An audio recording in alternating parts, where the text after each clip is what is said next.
projecting's a bit of a problem for me because I'm not a Shakespearean actor, but luckily we have one right here. Hello! There we go. Look at this, filling the hall. I'm an actor. So you've just flown in to be here? I have a little bit just to be here, and then we're off starting the press tour tomorrow in Hong Kong and Shanghai, and then LA where it premieres next week, which is slightly terrifying but very, very exciting.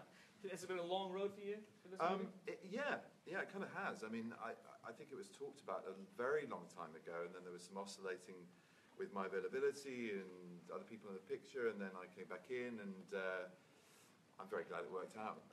I haven't seen any of it, and I'm not watching this with you tonight, so yeah, I really hope you enjoy it. But, you want to go in fresh to the finished film? Yeah, kind of, yeah, so that's the idea. So how did Marvel pitch it to you? Do you want to switch sides? Yeah, let's switch. I'll block there we go. That's my how did they pitch it to me? Well, I was familiar by the time that I knew I was going to do the film with the comics, and my sort of query was, how does this man fit in the 21st century? It's very much like a lot of comics, obviously in their origin period, very specific to do with this East meets West occultism that was very popular in California in particular, but across America at the time. And I wanted to know how that would fit with a modern world, a 21st century world, and we talked about humour. We talked about what his place as a neurosurgeon is now rather than then, and how this is still an incredibly important journey for any of us to go on. The idea of how your mind can really shape your reality, and that's pretty much what the film is at its core. It's this journey of this man from a material world into a much more spiritual world, and opening that dimension up, no pun intended, to the Marvel Cinematic Universe as well. So literally and figuratively as a character, but also for the broader context of what's next going to face all the characters in the Marvel Cinematic Universe. So yeah. So for the people who don't know, and there's tons of Doctor Strange fans here tonight, but just in case someone doesn't know who or what Doctor Strange is, what is this character, what is this film? He is a man who is, as I don't know what you're seeing, so I'll sort of give a précis of the story. He's somebody who is a very successful neurosurgeon. Forgive me that you probably all know this in here anyway, but he is, when you meet him, a very successful neurosurgeon, a man of a materialistic mind. He's very logic-driven. He's a man of Western science, and he lives in New York, and he's done very well in his life. And then he has a cataclysmic car accident that ruins his hands. And in searching for healing, physical healing through Western medicine, a mixture of spiritualism and medicine. Western medicine, he hits loads of dead ends and starts to really lose all hope, as well as all his material worth in pursuing this cure, and ends up with just asking the one last desperate question, getting one last desperate lead, and following it. And that's when this word appears, Kamatage. That's when this place called Kathmandu in Nepal appears, and that's when he meets this extraordinary person called the Ancient One.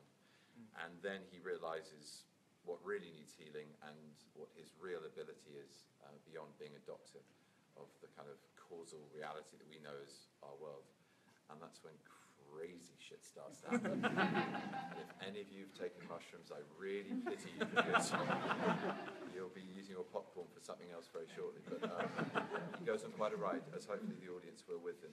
And it's, I don't know, it was a crazy pleasure to do. And like most Marvel worlds, as far as I know from friends who've been in those films, the amount of real world, the amount of live action that you get to do as an actor, and hopefully is incorporated into obviously the splendid and incredible and mind-blowing effects and extrapolations that they then layer in is extraordinary. And I was doing a hell of a lot of stunts, even when it is moments that seem utterly fantastical. You'll still see my body spinning around doing whatever it's doing, and that was me on the day. So that was very appealing. It was a lot of fun. How do you do research into a character like this? You just can't call up other dimensions and explore those. Or can you? I don't know, maybe you did. I certainly can't, no. But I really delved into the comics. I looked at a lot of the original artwork and storyboarding for this, the conceptual art for this film, this project, and just talked with Scott, really, and all the people in the know at Marvel, and they really are in the know, and, just tried to sort of immerse myself in what that was about, and how those elements were going to affect the real elements of our world. And there's a crazy amount prevising that they do for very complex scenes, which is obviously, again, sorry if I'm preaching to people who already know this, but it's just a very complex form of storyboarding, which is an animating feat in itself, and it's a requirement. It saves time, but it's also very clearly storyboarding where the hell this is going, because it can get very overcomplicated with the kind of elements of the supernatural, otherworldliness, other-dimensionalness that this involves. So to keep a kind of straight head and know where you are in story terms, as well as literally what your body's doing in a bit of harness work or green screen work or any kind of stunt.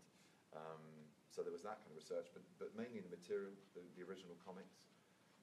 And yeah, no, it's not one you can go to kind of expert on. There is no, sadly, no Sorcerer Supreme. So, well, maybe there is, but we don't know who he is. That is, yeah. So talk us through this incredible costume, this incredible cloak that you're wearing. Yes. The first time you tried it on, what was that like? Oh, it's one of those kind of, schoolboy moments where you kind of go, wow, yeah, I'm playing a superhero. It's conceptual. You talk about it, you look at the images, and then when you've actually got the thing on you, go, yeah.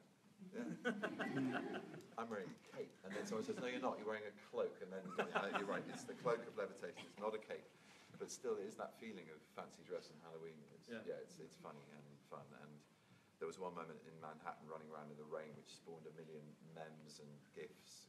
It was a gift.